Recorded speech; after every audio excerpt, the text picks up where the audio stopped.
കർണാടക സർക്കാരിന്റെ ബുൾഡോസർ രാജിൽ പെരുവഴിയിലായ കുടുംബങ്ങൾ ദുരിതത്തിൽ. 500-ലധികം വിദ്യാർത്ഥികളുടെ പുസ്തകങ്ങളും പഠനോപകരണങ്ങളും നശിച്ചു. യലഹങ്കയിലെ ഫക്കീർ കോളനി, വസിം ലേഔട്ട് മേഖലകളിലെ ഭൂരിഭാഗം കുടുംബങ്ങളുടെയും പ്രധാന രേഖകൾ നഷ്ടപ്പെട്ടു. യലഹങ്കയിലെ ഫക്കീർ കോളനി, വസിം ലേഔട്ട് മേഖലകളിൽ ഭൂരിഭാഗം കുടുംബങ്ങളും വലിയ ബുദ്ധിമുട്ടിലാണ്. സംസ്ഥാന സർക്കാർ ഒരു സഹായവും നൽകുന്നില്ല എന്നും പ്രദേശവാസികൾ ആരോപിക്കുന്നു. നമുക്ക് അവരെ ഒന്ന് കേൾക്കാം. അവസ്ഥ ഇവർക്ക് ഭക്ഷണം കിട്ടുന്നില്ല, പിന്നെ കുട്ടികളെ ബുക്ക് കാര്യങ്ങൾ എല്ലാം നഷ്ടപ്പെട്ട രീതിയിലാണ് ഉള്ളത്. നമ്മളിങ്ങനെ കുറച്ച് ആൾക്കാർ രാവിലെ വരുന്നുണ്ട്, നോക്കുന്നുണ്ട്, പക്ഷെ ഒന്നും ചെയ്യാൻ പറ്റാത്തൊരവസ്ഥയാണ്. മെയിൻ ഇവർക്ക് ഭക്ഷണത്തിൻ്റെ കാര്യം തന്നെ. ഇവിടുത്തെ ഗവൺമെൻറ് തീരെ ഇവർ തിരിഞ്ഞ് നോക്കുന്നേ ഇല്ല. അങ്ങനത്തെ ഒരവസ്ഥയാണ്.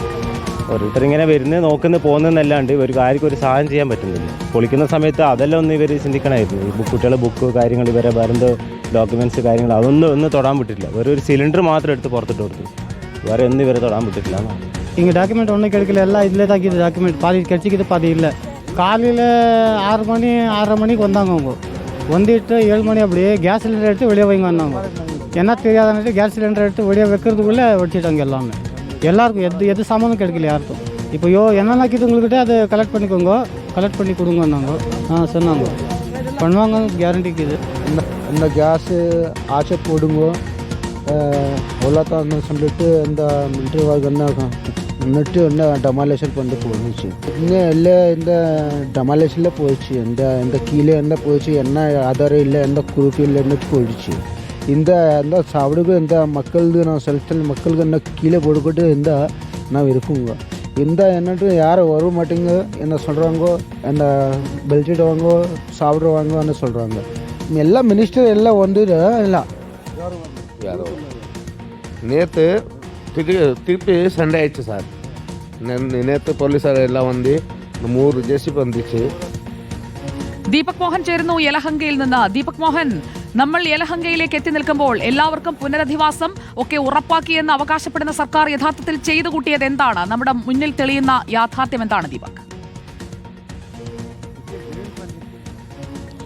സുജയ പർവതി, സർക്കാരിന്റെ ക്രൂരതയെ തുടർന്ന് അഭയാർത്ഥികളായ പലായനം ചെയ്യപ്പെടേണ്ടി വരുന്ന ഒരു ജനതയുടെ നേർചിത്രമാണ് ഈ ഫക്കീർ കോളനിയിലും അതോടൊപ്പം തൊട്ടടുത്തുള്ള വസീം ലേഔട്ടിലൊക്കെ ഞങ്ങളിവിടെ രാവിലെ എത്തിയപ്പോൾ കണ്ടത്. ആ സമയത്ത് ഇവിടെ ഉള്ള പ്രദേശവാസികളൊക്കെ ഈ തകർന്ന വീടിന് മുന്നിൽ ടാർപോളിന് വലിച്ചു കെട്ടി അതിനകത്ത് കിടന്നുറങ്ങുന്ന ഒരു സാഹചര്യമാണ് നമ്മൾ കണ്ടത്. ഇന്നലെ ഈ മേഖലയിലേക്കൊക്കെ തന്നെ അവിടുത്തെ പ്രദേശവാസികൾ വന്നിരുന്നു. പക്ഷേ ഇന്നിപ്പോൾ പോലീസുകാരൊക്കെ ഇപ്പോൾ എത്തിച്ചേർന്നിട്ടുണ്ട്. 1000-ലധികം ആളുകൾ ഇപ്പോഴും വീടുകളില്ലാതെ ഇവിടെയൊക്കെ ഈ കൊടും തണുപ്പത്ത് ടാർപോൾ വലിച്ചു കെട്ടി അത് കിടന്നുറങ്ങുന്ന ഒരു സാഹചര്യമുണ്ട്. നേരത്തെ ഇതുമായി ബന്ധപ്പെട്ട് ഇന്നലെ ഇപ്പോൾ എ റഹീം ഇവിടെ എത്തിയിരുന്നു. ഇതിപ്പോൾ അല്പസമയത്തിനുള്ളിൽ തവന്നൂർ MLA KT ജലീൽ ഇവിടെ എത്തുമെന്നാണ് വിവരം ലഭിച്ചിട്ടുള്ളത്. ഈ വീടുകളുടെയൊക്കെ ഒരു സാഹചര്യം കാണണം. നേരത്തെ ഇതിലേക്കൊരു വഴിയുണ്ടായിരുന്നു. ആ വീടുകളുടെ ചുമരെല്ലാം ഇടിച്ച് തകർത്ത് വീട് നിലം പരിശാക്കി. മാത്രമല്ല അവരുടെ വീടിനകത്തുള്ള സാധനങ്ങൾ ഒന്നും തന്നെ അവർക്ക് എടുക്കാൻ സമയം കിട്ടിയില്ല. ഈ BBMP-യുടെ ദീപക് മോഹൻ, അനധികൃത നിർമ്മാണമാണെങ്കിൽ അതിനും ഒരു ക്രൈറ്റീരിയ ഉണ്ടല്ലോ. അവർ ഉപയോഗിച്ചു വരുന്ന സാധനങ്ങൾ, പ്രത്യേകിച്ചും രേഖകളടക്കം സുരക്ഷിതമായി മാറ്റുന്നതിനായിട്ടുള്ള ഒരു സമയം കൊടുക്കണമെന്ന് കോടതി വിധികളിലടക്കം പറയുന്നതാണ്. അല്ലാതെയുള്ള ഇടിച്ചു നിരത്തലല്ല വേണ്ടത് എന്ന കൃത്യമായ നിർദ്ദേശം മുന്നിലുണ്ട്. അപ്പോൾ അതൊക്കെ അട്ടിമറിക്കപ്പെട്ടോ? വിദ്യാർത്ഥികൾക്കടക്കം പഠനോപകരണങ്ങളും രേഖകളും നഷ്ടപ്പെടുന്ന സാഹചര്യമാണോ അവിടെ ഉണ്ടായത്?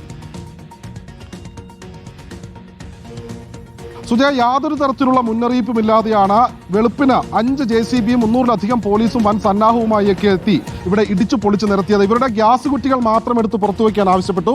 അതോടൊപ്പം ഫ്രിഡ്ജ്, അതിൽ മറ്റുള്ള വീട്ടുപകരണങ്ങളൊക്കെ നശിച്ചു. ഇവിടെയുള്ള 500-ലധികം കുട്ടികളുടെ പഠനോപകരണങ്ങളും പുസ്തകങ്ങളും അടക്കം നശിച്ചിരിക്കുന്ന ഒരു സാഹചര്യം. ഇവർക്ക് ഭക്ഷണവും വെള്ളം പോലും കിട്ടാൻ ഉള്ള സാഹചര്യമില്ല. നിലവിലിപ്പോൾ ഇവിടെയുള്ള ചില NGO സംഘടനകളാണ് ഇവർക്ക് സഹായം എത്തിക്കുന്നത്. NGO സംഘടനകളുടെ ആളുകൾ നമ്മളോടൊപ്പം ഉണ്ട്. ഇവിടെയുള്ള മലയാളികളും പ്രദേശത്തുള്ള മലയാളികളും നമ്മളോടൊപ്പം ചേരുന്നുണ്ട്. എന്താണ് ഇപ്പോൾ ശ്രീമാരേട്ട ഇപ്പോൾ ഇവിടുത്തെ സ്ഥിതി? എന്താണ് ഇപ്പോൾ ഇവരെ ഭക്ഷണവും മറ്റുള്ള കാര്യങ്ങൾക്കൊക്കെ സർക്കാർ എന്തെങ്കിലും സഹായം ചെയ്തിരുന്നുണ്ടോ? സർക്കാർ ഇവിടെ യാതൊരുവിധമായ സഹായവും ചെയ്തിട്ടില്ല. പക്ഷേ ഇവിടുത്തെ ഒരു സന്നദ്ധ സംഘടനയാണ് ഇവർക്ക് 9 ദിവസമായിട്ട് ഭക്ഷണവും അവരുടെ മറ്റുള്ള കാര്യങ്ങളും ചെയ്തുകൊണ്ടിരിക്കുന്നത്. സർക്കാരിൻ്റെ ഭാഗത്തു നിന്നും യാതൊരുവിധ നടപടിയും ഇതുവരെ വന്നിട്ടില്ല. പക്ഷേ ഇന്നു മുതൽ ഇവിടെ പോലീസിനെയും കാര്യങ്ങളെയും ഇവിടെ അവർ കൊണ്ട് നിർത്തിയിട്ടുണ്ട്. ഇവിടുത്തെ ആളുകളുടെ സ്ഥിതിയാണെങ്കിൽ വളരെ മോശമാണ്. ഞങ്ങൾ ഇന്നലെയും മുഴുവൻ അത് തന്നെയാണ്, വളരെ കഷ്ടത്തിൽ തന്നെയാണ് ഇവിടുത്തെ ಪ್ರದೇಶವಾಸಿಗಳು. നമുക്ക് ಅವರೋಡು കൂടുതൽ കാര്യങ്ങൾ ചോദിക്കാണ്ട്. ನೀವು ಇಲ್ಲಿ ತಾನೇ ಕೆಲಸ ಹೆಂಗಾಗಿದೆ? ನಿನ್ನೆ ಆವಾಗ ನೈಟ್ ಬಂದು ಏನೋ ಇನ್ಫಾರ್ಮೇಷನ್ ಕೊಟ್ಟಿಲ್ಲ, ಸಡನ್ ಆಗಿ ಬಂದು ಫುಲ್ ಡೆಮೋಲಿಷ್ ಆಗಿದೆ. ಅವರು ಶನಿವಾರ ಬೆಳಿಗ್ಗೆ 7 ಗಂಟೆಗೆ ಸುಮಾರು 500 ಜನ ಸೇರಿಕೊಂಡು ಪೊಲೀಸ್ನವರು ಮತ್ತು ತಹಸೀಲ್ದಾರು ಅವ್ರ ಸ್ಟಾಫಿಗೆ ಸೇರೋರು ಮತ್ತು ಈಗ ಮಾರ್ಷಲ್ನವರು BBMP ಕಾರ್ಯಕರ್ತರು ಎಲ್ಲರೂ ಸೇರಿಕೊಂಡು ಬೆಳಗ್ಗೆ 7 ಗಂಟೆಗೆ ಬಂದು ಯಾವುದೇ ಅನುಮತಿ ಇಲ್ಲದೆ ಯಾವುದು ಒಂದು ಇಂಟಿಮೇഷൻ ಕೊಟ್ಟಿಲ್ಲ. അതായത് സുജി അവർ പറയുന്നത് യാതൊരു തരത്തിലുമുള്ള മുന്നറിയിപ്പില്ലാതെ BBMPയുടെ അധികൃതരും മറ്റ് ഗ്രേറ്റർ ബാംഗ്ലൂർ അധികൃതരും എത്തി ഒരു മുന്നറിയിപ്പുമില്ലാതെ ഇവരുടെ വീടുകൾ ഇടിച്ചു നിരത്തുകയാണ് ഉണ്ടായത്.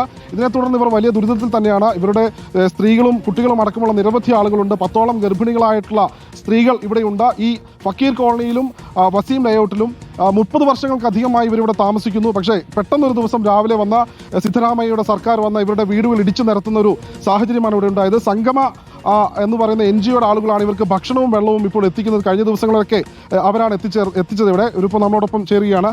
മാഡം, ಏನು ಈಗ ಅವರದ್ದು situation? I'll speak in English. It's easy for the Kerala people. After all the demolition happened within 4 hours, as he was saying, BBMP officials, marshals, police, everybody came, asked, didn't give any time for people to take their articles from the house. Everything was destroyed within 4 hours. They have struggled to build their house for years together. Everything was brought down within 4 hours. After so many days, this government take any action? Government has not, they have left to themselves. It has been appearing as if people and the government don't have any relationship. So they have not turned here, except day before yesterday they came only to acquire this land again, came here to fence the land. So they didn't come how people are living, whether they have to provide the shelter to them or food to them. No humanitarian response from the government side. It's only people are living here till now because മാനുഷികമായ ഒരു പരിഗണനയും നൽകാതെയാണ് ആ പാവങ്ങളെ അവിടെ നിന്ന് അവരുടേതെല്ലാം തച്ചു തകർത്ത് ഇറക്കി നിർത്തിയിരിക്കുന്നത്, വഴിയിൽ നിർത്തിയിരിക്കുന്നത് എന്ന് വ്യക്തമാകുന്ന കാഴ്ചകളാണ്, പ്രതികരണങ്ങളാണ് ദീപക് മോഹനും ഞങ്ങളുടെ വാർത്താ സംഘവും യലഹങ്കയിലെത്തുമ്പോൾ നേരിട്ട് കാണുന്നത്.